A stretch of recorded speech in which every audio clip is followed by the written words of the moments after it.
నమస్తే, welcome to our channel. నిరుద్యోగ భృతి, విద్యార్థులు ఫీజు రియంబర్స్మెంట్, అలాగే ప్రభుత్వ మెడికల్ కాలేజీలను ప్రైవేటు పరం చేయటం, వీటన్నిటి మీద కూడా యువత పోరు పేరుతో రేపు వైఎస్ఆర్సీపీ ధర్నాకైతే పిలుపునిచ్చింది. ఇక నిన్న మొన్నటి వరకు మనం చూసాం విద్యా వ్యవస్థలో జగన్మోహన్ రెడ్డి గారు పెట్టినటువంటి పెండింగ్ బకాయిల లెక్క. మరి ఇంత పెండింగ్ బకాయిలు పెట్టి ఫీజు రియంబర్స్మెంట్ కూడా చెల్లించినటువంటి వైసీపీ తీరా ఇప్పుడు యువత పేరుతో విద్యార్థులకు అండగా ఉంటామని ముందుకొస్తుంది. మరి విద్యార్థులు కావచ్చు, యువత కావచ్చు, దీన్ని ఎంతమేర నమ్మే అవకాశం ఉంది? ఇలాంటి విషయాలు తెలుసుకుందాం. మనతో పాటు ఉన్నారు ప్రముఖ ఆర్థిక, సామాజిక, రాజకీయ విశ్లేషకులు మధుసూదన్ రెడ్డి గారు. నమస్కారం సార్. నమస్తే అమ్మా. సో అలాంటిది జగన్మోహన్ రెడ్డి గారు ఇప్పుడు యువత పోరుకి పిలుపునివ్వటం జరిగింది. అసలు విద్యా వ్యవస్థ గురించి మాట్లాడే హక్కు జగన్మోహన్ రెడ్డి గారికి ఉందంటారా? అలాగే ఇప్పుడు వాళ్ళు పెట్టినటువంటి బకాయిలు కావచ్చు, దానిలో జరిగినటువంటి అవకతవకలు అవన్నీ బయటకు వస్తాయని ఇప్పుడు యువత పోరు పేరుతో వైసీపీ ముందుకు వస్తుందా అంటే ఏం చెప్తారు? నేను అనేది ఏంటంటే అమ్మా, అందరికీ విద్య అనేది భారత రాజ్యాంగం కల్పించినటువంటి హక్కు. అదేంటంటే ప్రతి ఒక్క పిల్లోడు చదువుకోవాలా అన్న ఉద్దేశంతో దీన్ని తెచ్చారు. తెచ్చిన తర్వాత ఏంటంటే విద్యలో వరల్డ్ సంస్కరణలో భాగంగా, ప్రపంచ సంస్కరణలో భాగంగా ప్రైవేటలైజేషన్కి అంతా గవర్నమెంటే చేయలేదని ప్రైవేట్ యూనివర్సిటీలకి, ప్రైవేట్ ఇంజనీరింగ్ కాలేజీలు, ప్రైవేట్ మెడికల్ కాలేజీలు విద్యని ప్రైవేట్లో కూడా కొంత పెట్టుకోవడం జరిగింది. రాను ఏమైందంటే క్వాలిటీ ఎడ్యుకేషన్, క్వాంటిటీ ఎడ్యుకేషన్, ఇది బాగా గుర్తుపెట్టుకోవాలి ప్రజలు కూడా. క్వాలిటీ, క్వాంటిటీ అంటే ప్రైవేట్ వాళ్ళు చాలామంది ఏంటంటే పెద్ద పెద్ద కాలేజీలు నిర్మాణం చేసేసి కొంత ఫీజు ఇంజనీరింగ్ ఇంత అని పెట్టి ఫీజు కంట్రోలింగ్ పెట్టేసి విపరీతంగా ప్రైవేట్ కాలేజీలు, విపరీతంగా ప్రైవేట్ మెడికల్ కాలేజీలు, ప్రైవేట్ స్కూళ్ళు, ప్రైవేట్ యూనివర్సిటీలు వచ్చేసినప్పుడు అక్కడ క్వాలిటీ ఎడ్యుకేషను, టైమ్ సెన్సు, తర్వాత రెసిడెన్షియలైజేషను, క్వాలిటీ ఆఫ్ ఫుడ్ ఎంత దొరకటం కారణంగా ఏమైందంటే ఈ త్రివిధ దళాల్లో ఉన్నటువంటి వాళ్ళ కుటుంబ సభ్యులు, ఉద్యోగస్తుల కుటుంబ సభ్యులు అందరూ కూడా ప్రైవేటలైజేషన్కి వెళ్ళటం జరిగింది. గవర్నమెంట్ ఎంప్లాయీస్ కొంచెం ఆర్థిక స్తోమతను.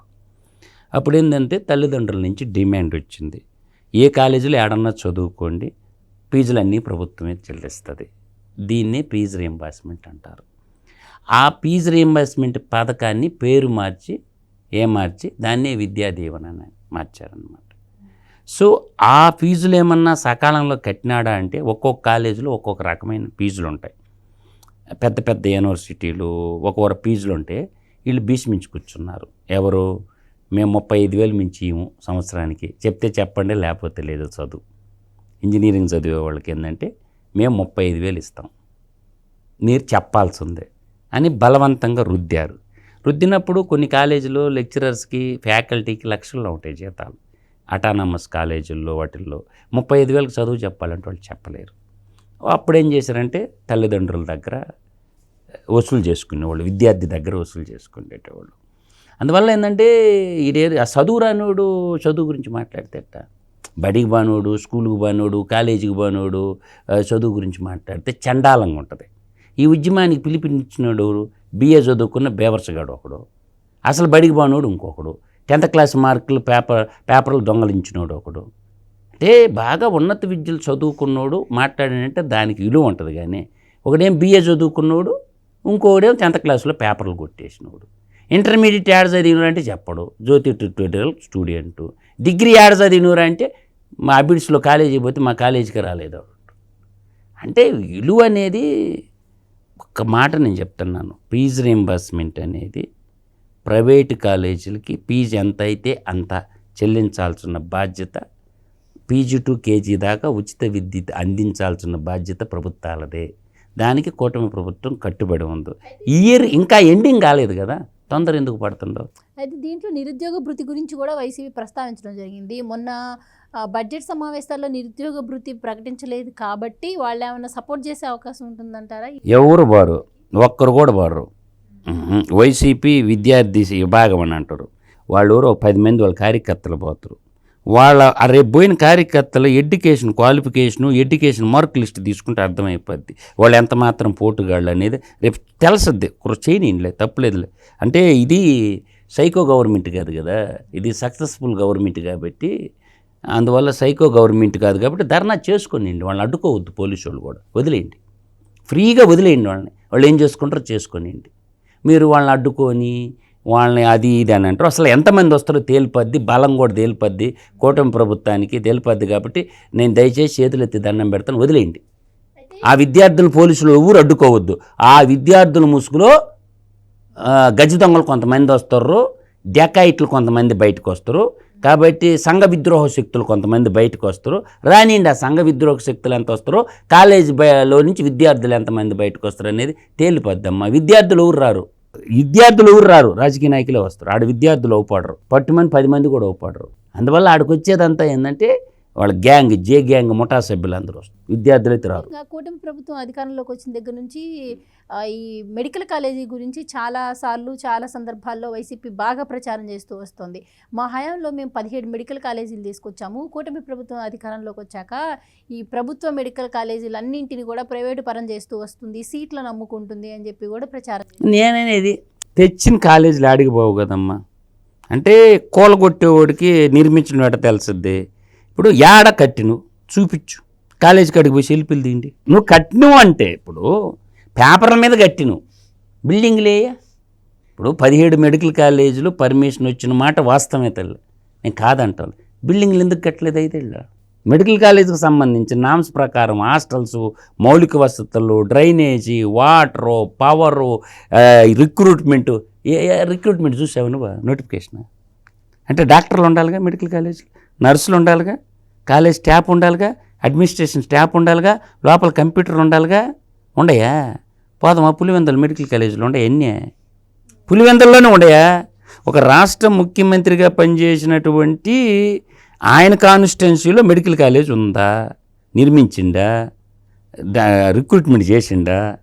ఎందుకు అబద్ధాలు చెప్తూ? గవర్నమెంట్ కాలేజీలు పర్మిషన్ వచ్చిన మాట వాస్తవం. సెంట్రల్ గవర్నమెంట్ నామ్స్ ప్రకారం లేవు కాబట్టి కొన్ని క్యాన్సిల్ చేసిన మాట వాస్తవం. అన్ని ఇన్ఫ్రాస్ట్రక్చర్ ఫెసిలిటీస్ అన్నీ ఏర్పాటైన తర్వాతే పరిశీలిస్తామని చెప్పి all India medical science board మొన్నే మొటిక్కాయలు వేసిపోయింది. అయితే ముఖ్యంగా యువత పోరు ఫస్ట్ జగన్మోహన్ రెడ్డి గారి ఇంటి ముందు చేయాలి అని చెప్పి అంటూ ఉంటున్నారు. ఎందుకు అంటే మనం చూసాం, ఇప్పుడు విద్యాశాఖలో 4600 కోట్ల వరకు పెండింగ్ బకాయిలు పెట్టారు. అది నిన్న మొన్న తెలిసిన విషయం. అండ్ గతంలో కూడా మనం విన్నాం, ఈ స్కూల్ బ్యాగులు, పల్లీ చిక్కీల కాంట్రాక్ట్ విషయంలో కూడా అవినీతి జరిగింది. దాంట్లో బొత్స గారి పేరు అండ్ అప్పట్లో పనిచేసినటువంటి ప్రవీణ్ ప్రకాష్ గారి పేరు కూడా వినిపించింది. సో అది కూడా ఇప్పుడు బయటికి తీయాల్సిన అవసరం లేదంటారా? నేను అనేది బటన్ నొక్కి డ్రామాలు ఆడవద్దు. బటన్ నొక్కింది తక్కువ, మెక్కింది ఎక్కువ. నేను మొన్న చెప్పాను, బటన్ నొక్కింది తక్కువ, మెక్కింది ఎక్కువ. నేను అనేది ఏంటంటే 2014-19 కాలంలో 16 లక్షల మంది విద్యార్థులు ఫీజు రీంబర్స్మెంట్ చేస్తే ఎంతమంది? 16 లక్షల మంది విద్యార్థులకి ఫీజు రీంబర్స్మెంటు. జగన్ రెడ్డి పాలన కాలంలో కేవలం 9 లక్షల మందికే ఇడతల వారికి వచ్చి 7 లక్షల విద్యార్థులు మోసం చేసిండు. నీకు అర్థమవుతుందా? ఫీజు రీంబర్స్మెంట్ అనేది హయ్యర్ ఎడ్యుకేషన్లోకి సంబంధించి అప్పట్లో 14-19 మధ్యకాలంలో 19 లక్షల మందికి ఇచ్చాడు చంద్రబాబు నాయుడు గారు. ఈయన కాలంలో కేవలం 9 లక్షల మందికి ఇచ్చారు. సంఖ్య పెరగాలనా తగ్గాలనా? యాక్చువల్గా అయితే పెరగాల్సింది కాస్త తగ్గి 7 లక్షల మందికి పంగనామాలు పెట్టాడు. అదే విద్యా దీవెన ఫీజు రింబర్స్మెంట్ పథకాన్ని పేరు మార్చి అంతకుముందు డైరెక్ట్ కాలేజీ వాళ్ళకి ఇచ్చేవాళ్ళు. నేను అనేది ఏంటంటే కాలేజీ వాళ్ళకి ఇచ్చేవాళ్ళు అప్పట్లో గవర్నమెంట్, ఇప్పుడున్న గవర్నమెంట్ కూడా విద్యార్థులను అడిగేవాళ్ళు కాదు. ఈడేం చేసిండో తెలియగా ఈ పథకాన్ని ఏం చేశాడంటే తల్లిదండ్రుల అకౌంట్లో డబ్బులు వేసి ఆ డబ్బులు ఎత్తుకొని పోయి కాలేజీకి కట్టమనడం. అంటే నేను డబ్బులు ఇచ్చాను అని చెప్పుకోవడం, ప్రజల డబ్బు ప్రజలకి ఇచ్చి ఈడు ముల్లేది ఇచ్చినట్టు చెప్పుకోవటానికి. డైరెక్ట్ కాలేజీలకు ఇచ్చుకుంటే అప్పుడు అడిగేవాళ్ళు కాదుగా, విద్యార్థులను అడగకుండా డైరెక్ట్ కాలేజీల అకౌంట్లో వేసేసి ఉంటే విద్యార్థి ఊరకపోయి చదువుకొని బయటకు వచ్చేవాడు. నువ్వు తల్లిదండ్రులకి వేయటం ఎందుకో, వాళ్ళు కట్టకపోవటం ఎందుకో, వాడి పిల్లోడు మానసిక రోగం. దీనికి కారణం ఎవరు అంటే వాళ్ళకు డబ్బులు ఇచ్చినట్టే ఇచ్చి వాళ్ళ ఓట్లు కొనే పథకంగా అంటే నేను ఇచ్చాను అని అంత గతంలో ఉన్నవాళ్ళందరూ కిరణ్ కుమార్ రెడ్డి ఇప్పుడు వాళ్ళ నాన్న రాజశేఖర రెడ్డి చేశాడమ్మా, కిరణ్ కుమార్ రెడ్డి చేశాడు, రోషి చేశాడు, మళ్ళీ చంద్రబాబు నాయుడు చేశాడు. ఈ కాలంలో దాదాపుగా 15 ఏళ్ళు ఇది కొనసాగింది కదమ్మా. ఎవరు చేయలేదు ఇటువంటి లంగా పనులు. కాలేజీలకు డైరెక్ట్గా ఇచ్చారు, పిల్లోడు పోయి చదువుకున్నాడు, ఫ్రీగా వచ్చేవాడు. ఈడేం చేసిండు, ఈడేందంటే నేను ఇచ్చానని చెప్పుకుంటే వాడు ఆస్తులేదు అమ్మినట్టు ఇచ్చినట్టు ప్రజల సొమ్ము ప్రజలకి ఇచ్చి మోసం చేసేదన్నమాట. ఇప్పుడు కూటమి ప్రభుత్వం వచ్చి 9 నెలలు అయింది, విద్యా సంవత్సరం కూడా ఇంకా కంప్లీట్ కాలేదు. ఫీజు రింబర్స్మెంట్ పాత బకాయిలు పెండింగ్ పెట్టిపోయిందిగా, వాటి మీద ఎందుకు ధర్నా చేయరు వీళ్ళందరూ పోయారు. డైరెక్ట్ కాలేజీలకి ఇవ్వాలమ్మా, తల్లిదండ్రుల అకౌంట్లో వేయకూడదు డబ్బు, డైరెక్ట్ కాలేజీలకి ఇచ్చేస్తే తేలిపోద్ది. కాలేజీలకి ఇచ్చేస్తే ఏంటంటే ఇంక ఈ పిల్లల్ని అడగకుండా ఉంటారు, మానసిక వాళ్ళకి ఇచ్చి వీళ్ళకి ఇటు సైకిల్ తిప్పడం ఎందుకు. అంటే ఈ ఫీజు రియంబర్స్మెంట్ డబ్బులు కూడా ఎలక్షన్స్కి 4 నెలల ముందు బటన్ నొక్కితే ఎలక్షన్ టైంకి కూడా తల్లిదండ్రుల అకౌంట్లో పడలేదని చెప్పి అప్పట్లో సీఎస్గా ఉన్నటువంటి జవహర్ రెడ్డి ఎలక్షన్ కమిషన్ దగ్గరికి వెళ్ళి అడిగితే ఎలక్షన్స్ ముందు ఇవ్వద్దంటే అవి కూడా ఆపేశారన్న వార్తలు కూడా వచ్చాయి.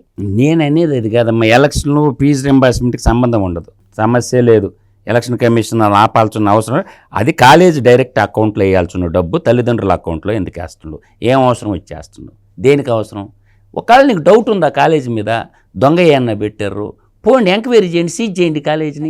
యూనివర్సిటీ వల్లే అప్పుడు ఆగింది, అదే డైరెక్ట్ కాలేజీలకు వెళ్ళి ఉంటే వాళ్ళకి పడిపోయి ఉండేది. ఖచ్చితంగా ఇప్పుడు పీజీ డిగ్రీ కానీ, పీజీ కానీ, ఇంజనీరింగ్ కానీ, IIIT కానీ, ఈ ఉన్నత విద్య చదివే వాళ్ళందరికీ కూడా డైరెక్ట్గా కాలేజీల్లో యూనివర్సిటీ వైస్ ఛాన్సలర్ ఉంటారు, యూనివర్సిటీ కింద ఉంటాయి. వైస్ ఛాన్సలర్ పంపించి నివేదిక తీసుకో, ఏదన్నా కాలేజీ మోసం చేస్తుంది, యూనివర్సిటీ వైస్ ఛాన్సలర్ నివేదిక తీసుకో, స్వచ్ఛంగా కాలేజీలో విద్యార్థులు ఎంతమంది ఉన్నారు లేరా అని చెప్పి వైస్ ఛాన్సలర్ కాడ నివేదిక తెచ్చుకుంటే, ఇప్పుడు సింహపూర్ యూనివర్సిటీ ఉంటుంది, నాగార్జున యూనివర్సిటీ ఉంటుంది, అన్ని యూనివర్సిటీలు వైస్ ఛాన్సలర్ కాడ నివేదిక తీసుకోవయా తేలిపట్టిగా. అందువల్ల ఏంటంటే ఈ అత్తరపిత్తర వ్యవహారాలు కాదు, ఏ విద్యార్థిని కూడా మనకి చేయరమ్మా, అది తప్పు. నేను ఒక్కటే మాట చెప్తున్నాను, గుర్తుపెట్టుకో, ఫైనల్గా చెప్తాను. ఈ ఓడి నేను అందరూ ఎమ్మెల్యేలు, అందరూ ఎంపీలు, అర్థమవుతుందా తల్లి, అందరు ఎమ్మెల్యేలు, అందరు ఎంపీలు విద్యార్థుల పట్ల ఎవరికి చిన్న చూపు ఉండదు. వాళ్ళ రాజకీయ క్షేత్రంలోకి లాక్కండి, రాజకీయాలకి విద్యార్థుల్ని బలిపశువులు చేయొద్దు. వాళ్ళు రోడ్డు మీదకి వచ్చి ధర్నాలు చేసి కేసులు బోసులు అయినట్టు భవిష్యత్తులో ఉద్యోగాలు రావు. అందువల్ల ఏంటంటే విద్యార్థులు కూడా హక్కుల కోసం అడగండి, తప్పు లేదు. కానీ రాజకీయ పార్టీల యొక్క మోసలో పడిపోయినారంటే మాత్రం ఇబ్బంది పడతారు.